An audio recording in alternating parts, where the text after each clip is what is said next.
Dan pemirsa, untuk membahasnya lebih lanjut, kita sudah terhubung dengan Bung Kusnaini selaku pengamat bola. Selamat sore, Bung Kusnaini. Selamat sore, Anissa. Bagaimana Bung Kusnaini, sehat? Alhamdulillah. Baik, Bungkus, ini kita beberapa hari lagi timnas kita kan akan menghadapi Jepang ya. Tapi kita sepertinya perlu baiknya mengingat hasil-hasil timnas kita sebelumnya, permainan sebelumnya begitu sangat positif sekali, begitu sudah berhasil melawan tim-tim kuat seperti Australia, kemudian Arab Saudi. Bagaimana kemudian Anda melihat peluang untuk saat ini, Bungkus? Iya, terlepas dari kekalahan ketika melawan tim Tiongkok atau China, sebetulnya di kualifikasi ini sebetulnya penampilan Indonesia cukup menjanjikan ya. 3 kali hasil imbang di awal itu sesuatu yang cukup menjanjikan, apalagi yang dihadapi tim yang relatif lebih kuat. Ada Australia, ada Bahrain, ada Arab Saudi. Ini tentunya menjadi modal yang sangat baik. Hanya saja memang sangat disayangkan di laga terakhir kita tidak mampu memanfaatkan kesempatan untuk mendapatkan poin ketika hadapi China. Karena itu saya pikir 2 laga yang akan kita hadapi kali ini, melawan Jepang dan kemudian lawan Arab Saudi, itu sangat krusial. Ini kesempatan emas yang tidak boleh kita lewatkan untuk kembali meraih poin. Karena kalau kita mau lolos ke putaran keempat, dengan menduduki peringkat ketiga atau keempat, paling tidak kita harus dapat 12 poin. Dan sekarang kita baru 3 poin. Jadi kita masih punya PR 9 poin yang harus kita dapatkan untuk bisa menjaga peluang lolos ke putaran keempat. Nah, kalau bisa untuk bisa lolos ke putaran keempat mendapatkan 12 poin, syaratnya 9 poin itu harus kita dapatkan dengan cara meraih 3 kemenangan. Dan itu bukan hal yang mudah tentunya. Iya. Nah, dengan catatan 9 poin ini yang menjadi PR kita, tentunya dengan catatan adalah Jepang ini belum terkalahkan dalam 4 pertandingan terakhir, meskipun baru-baru ini ditahan imbang begitu ya oleh Australia. Apakah dengan ditahan imbangnya Jepang oleh Australia ini juga Anda melihat peluang begitu bagi Indonesia? Iya, sepak bola ini kan bukan matematika ya. Artinya kalau kita menahan imbang Australia, Australia menahan imbang Jepang, terus Indonesia dengan mudah akan menahan imbang Jepang. Sepak bola nggak seperti itu cara melihatnya gitu ya. Bagaimanapun Jepang kualitasnya jauh di atas kita, materi pemainnya jauh di atas kita, peringkat FIFA-nya 15 pertandingan terakhir mereka juga sangat baik, hanya sekali imbang, kemudian 2 kali kalah dan 12 lainnya menang. Jadi ini saya pikir fakta yang memang harus kita sikapi secara hati-hati.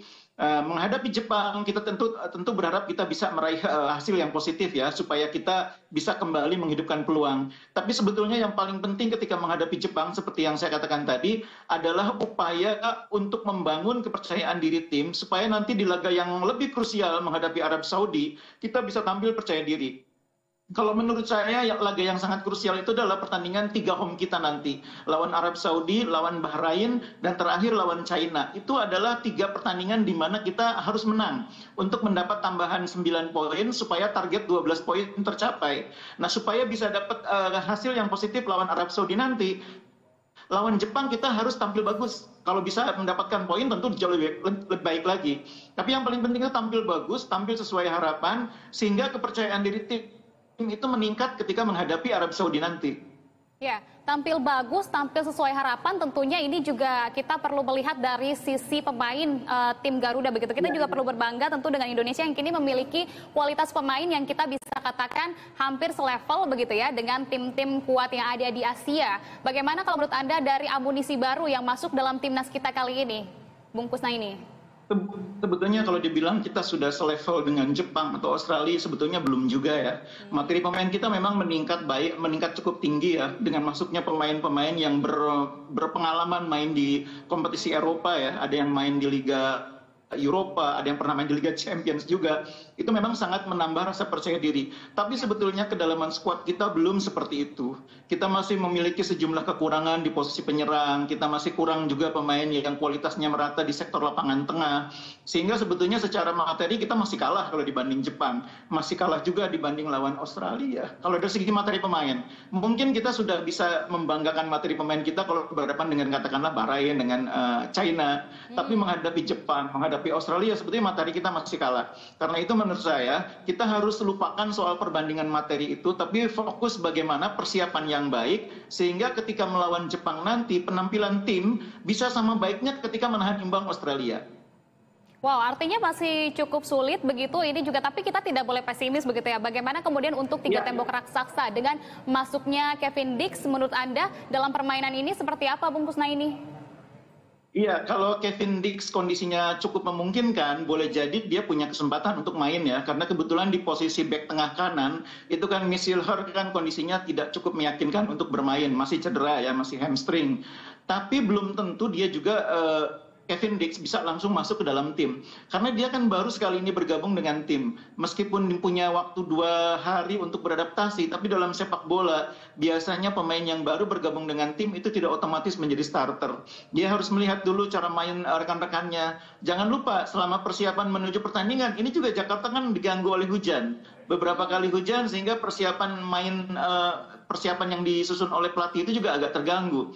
Saya pikir kita berharap banyak tentunya dari Kevin Dix, tapi kita juga harus siap dengan realita bahwa dia mungkin belum 100% siap untuk langsung jadi starter. Dan itu harus kita pahami karena memang butuh waktu untuk beradaptasi, butuh waktu untuk menyesuaikan dengan, apalagi dia juga harus aklimatisasi cuaca juga dengan Jakarta. Ya.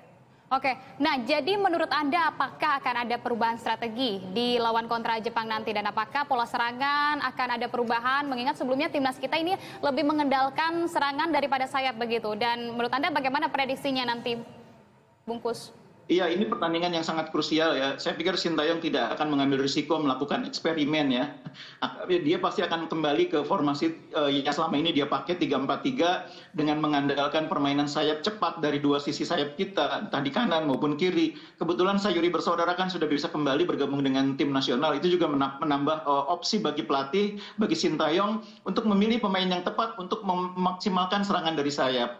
Tapi yang paling penting menurut saya, kali ini Sintayong akan kembali mendapatkan situasi sama seperti di 3 laga sebelum menghadapi China. Di mana lawan yang akan mengendalikan permainan, lawan yang akan lebih mendikte. Nah, Indonesia kembali bisa menggunakan kekuatan kita dalam serangan balik. Jadi waktu lawan China itu kan berbeda situasinya. Kita justru yang menguasai pertandingan, kita yang mengurung lawan. Kita tidak bisa mengandalkan serangan balik, justru kita memang menguasai bola. Dan di situ terjadi situasi di mana pemain kita tidak siap menghadapi itu. Nah, kali ini situasinya kurang lebih sama dengan ketika menghadapi Bahrain, menghadapi Arab, menghadapi Australia, di mana lawan mungkin akan lebih menguasai permainan, lebih banyak menguasai bola, dan kita kemudian mencoba memanfaatkan peluang melalui serangan balik. Nah, kita selama 3 pertandingan sebelum melawan China memang sangat mahir dalam permainan serangan balik itu. Mudah-mudahan situasi yang sama yang dialami ketika lawan Jepang ini memberikan keuntungan bagi kita. Pemain kita sudah terbiasa dengan strategi serangan balik, dan kali ini mereka mendapatkan momentum itu lagi. Oke baik, tentu ini kita harapkan ini akan menjadi sebuah pertandingan yang pastinya dari skuad Garuda ini akan memberikan permainan terbaik baik itu individual maupun kolektif agar dapat memberikan keuntungan begitu dan juga peluang dalam babak ini. Terima kasih atas informasi dan pandangan Anda, pengamat sepak bola Bung Kusnaini telah bergabung bersama kami di Berita Satu Sore. Salam sehat selalu Bung Kusnaini. Terima kasih.